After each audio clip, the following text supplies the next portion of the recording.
Napanood na natin yun. Ito yung ating isang optoner. Unahin natin.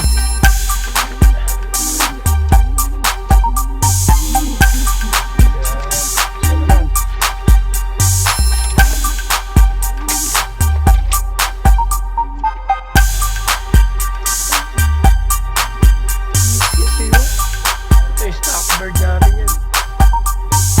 Ito yan, pwede yan sa NDR natin. Ito breeder natin. Nag-anak na ito ng Matnog Clacker. Tapos Tugigaraw Clacker. Kaso hanggang doon lang muna eh.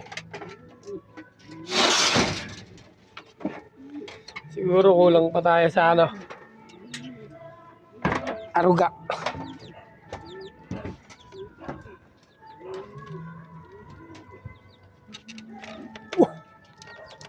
Mataas.